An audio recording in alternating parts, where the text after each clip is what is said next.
Alrighty, another update video on this Breeze Falcon. So, as you can see, still doesn't have plates on it. It's Wednesday today, don't know the date, but the car went in yesterday for its first inspection and didn't pass. But the guy at the pits, my wife actually took it down because I had work, unfortunately. So she took it down for me, left it with the guys, and when she got back, he didn't have a work order for her, which was kind of strange. But basically, the car passed. Well, it hasn't passed, but he's picked a couple of things on it. Now, the bloke was awesome because he's told us he hasn't put the paperwork through as it's saying that the car's had its first inspection.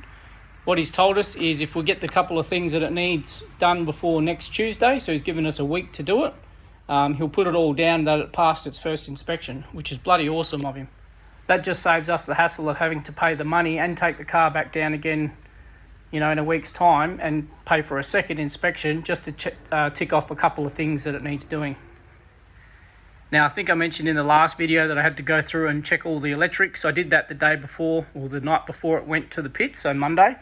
Put all new light globes in the parkers and indicator globes in the back because they have orange bulbs in them, and over time the halogen bulbs, the paint on the bulb just gets hot and brittle and just flakes off, and they end up flashing almost clear instead of amber like they're supposed to. So it's got new globes in it all round. So the three things that he did pick on the car, now somehow, whatever I was doing, I managed to leave the thermo fans unplugged. So this plug was literally just hanging here like that, not plugged in. So that's one of the things. So my missus rang me from the place after the inspection and she told me what he'd picked because I asked her to let me know. So I told her to plug that in the car park so the car didn't overheat on the way home. He's picked the wiper blades. They don't wipe the windscreen very well. As you can see, they're all old and brittle and yucky. You know, must remember this car was sitting for 5 to 7 years, so just got to get some wiper blades. I've already plugged in the thermo fans, and the last thing is the centre bearing on the tail shaft. And besides those three things, the car will be registered. Now, in these BFs, sort of from the ones that I've had, I've noticed that like from 07 onwards, have a later model style tail shaft. They have one with the staked uni joints. And then the earlier ones up to sort of 2006, maybe early 2007, have the tail shafts with the uni in there that has the old clip style. Ideally, you want the one with the clips because you can service the tail shaft yourself. You can change your own centre bearings and your own uni joints. But the stake ones, you can't really re-stake them. Well, you can't do it at home anyway. A proper shop needs to do those. My understanding is they're a disposable item from factory. That could be wrong. Now, a good thing is I've found a guy that does them exchange. He's actually a proper mobile mechanic guy, and he's got his own press that does the staked ones on an exchange basis. My original plan was to try and find an earlier model 6-speed sedan, pretty much tail shaft with the same spec car off an earlier model with the clips, which I've done before in the past for a car. I ended up doing that because one of the previous ones I had staked joints, and I had the exact same issue. I did end up finding one and getting it all done, but this time around I found a guy who does them exchange. So if I get this one out and take it down to him, he's actually got one in stock with the stake joints, fully 12-month warranty with a new uni and new centre bearing. So that's what I'm going to do. So the plan is this afternoon, I've just finished work and got home. I'm going to jack this up, get the tail shaft out, and then go down tomorrow and exchange it. And probably tomorrow afternoon when I get home, put the other one straight back in. And yeah, Bob's your uncle. And then early next week, Monday or Tuesday, whichever we can get in, we'll get it back in over the pits and get some plates for it. And in the meantime, I'll just get some wiper blades as well. So I'm going to move it out a little bit, jack it up, get it right up high in the air so I can climb underneath it easily and get this tail shaft out.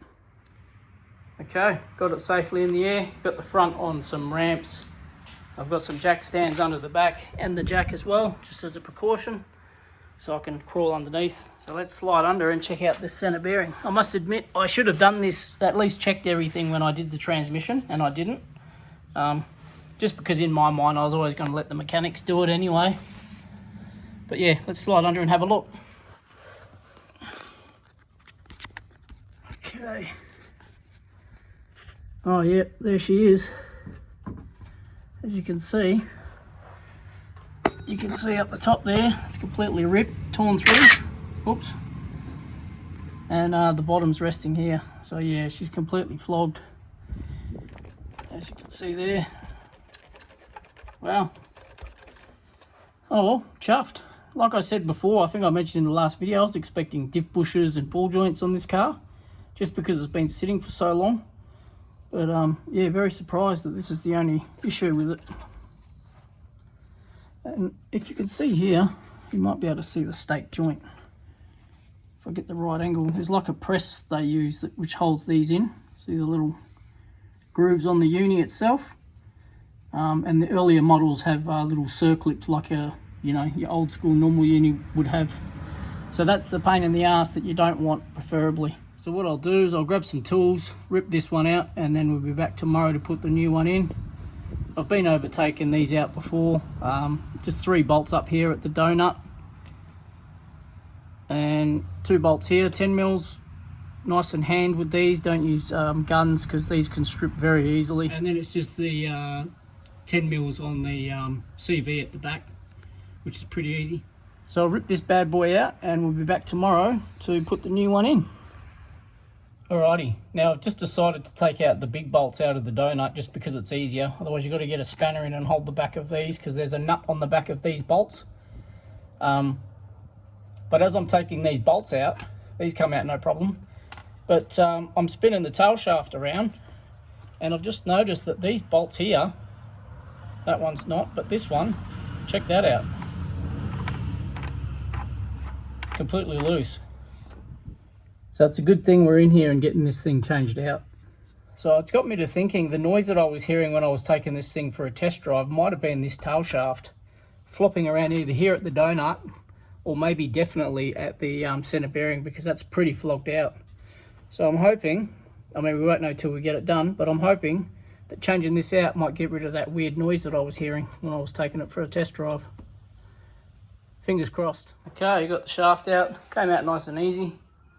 Bit of a shame about the stake joints because yeah, I've done a few of these shafts before. They're not hard to do, to separate them and change the center bearing. But with the staked ones, you just have to either get it done or replace it. But like I said, good hack is to find a same model tail shaft with the clips in it. But just looking at the bolts, if you look here, these are the bolts that come out of the donut on the front there. 2 of them were loose, but this one here, the one that was really loose, if you look at the bolt, it's supposed to have a straight shaft on it like this one.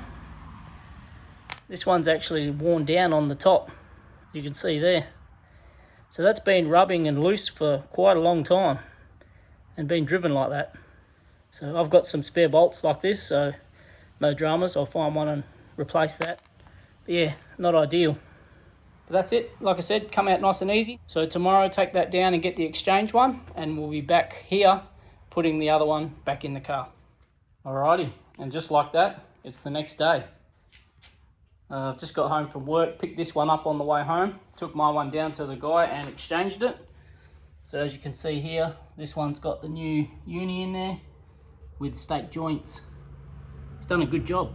And a good thing with this uni as well, if you can see in there, it's got a grease nipple in it, so you can grease it up as well. New center bearing, all sorted, ready to go, brand spanker. Looks like a McKay one, I think they're called, the brand. Doesn't really matter, as long as it's new.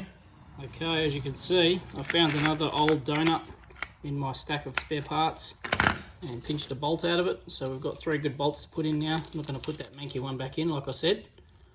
So we've got 3 good ones. I've cleaned them up with a wire brush and we'll get rid of this one. So we'll get the donut bolted back onto the shaft and then get under the car and put it back in. Alright, back under the car, and as you can see, it's all bolted in. Went in nice and easy, no real dramas. I replaced that manky bolt, like I said. I replaced 2 bolts in the yoke there as well, just because the head on them was a little bit rounded. Nothing major, but better safe than sorry. So pretty chuffed with how this has turned out, having to just fix this and that's it. I'll get some wiper blades tomorrow after work. And that's this car pretty much done, ready to go. So pretty stoked. So that's about it for now. Only job left now is to get the thing off the stands and the ramps and take it for a test drive. I'll take it for a drive this evening once it gets darker and cooler. It's been like 40 degrees plus here for the last few days. So it's been disgusting. It's stuffy and hot in here in the shed, but I just want this done. Now the last thing I need to do is just get the wiper blades from the shop, but I can grab those at any time and just clip them on. That's literally nothing. Now I'm hoping that changing that centre bearing is going to get rid of that noisy transmission that I thought I heard before. Hopefully that's what it was all along. I'll take it for a spin tonight, like I said, and find out. So fingers crossed that that's what the issue was. It's just a matter now of ringing up and seeing when we can fit it in to get that inspection done. He said early next week. It's now Thursday, so yeah, we'll give him a call tomorrow and see how we go with that. So until then, fingers crossed it's registered next time we see it.